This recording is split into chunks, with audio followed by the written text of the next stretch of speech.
Hello and good afternoon, this is Michael Smeltzer with KTXR News at 103.5. The governments of Turkey and Germany started a push for a ceasefire in Syria after the international envoy for the conflict arrived in Damascus to push for the plan. The joint United Nations Arab League envoy, Lakhdar Brahimi, has called for a ceasefire agreement for both sides in the civil war in honor of the national 4-day holiday coming up this week. In national news, the National Medicare program is coming under intense scrutiny after a meningitis outbreak. This has re-sparked some unsettling doubts about our nation's drug supply.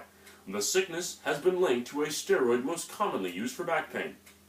The recent outbreak has induced the FDA to investigate the processes in which these steroids are being produced, and steps are being taken to rectify the clinical error.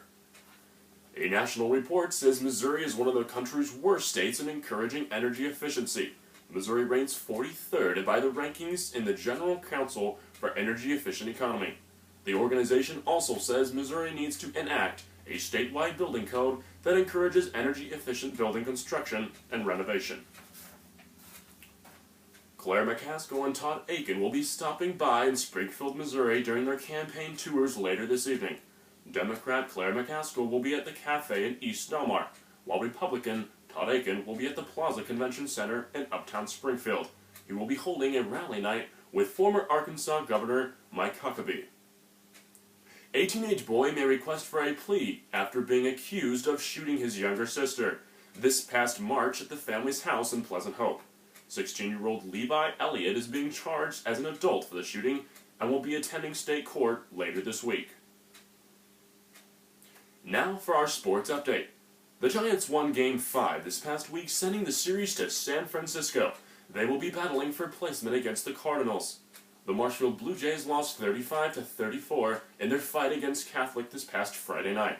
The high school football team is going 5th in the playoffs and will be playing against Joplin this coming Thursday. And now for our weather report.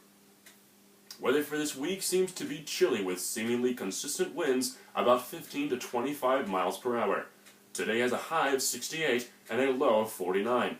Sunday has a high chance of being overcast with a 43% chance of showers, also a low of 56 degrees and a high of 67. Monday will be slightly warmer with slower winds winding down to an approximate 17 miles an hour. Tuesday with a high of 64 and a low of 54. Wednesday with a low of 55 and a high chance of rain. And now a political update on presidential candidates Barack Obama and Governor Mitt Romney. After the landslide win of the first debate, presidential candidate Mitt Romney builds on his success with an intense campaign press in the northern states. An apparent draw in the second debate proves to be hindering the campaign of President Obama. This upcoming debate will focus on tax cuts and political reforms. This debate will prove to be decisive in the public opinion. That's all for your hourly news update. This is Michael Smeltzer for your local radio station, 103.5.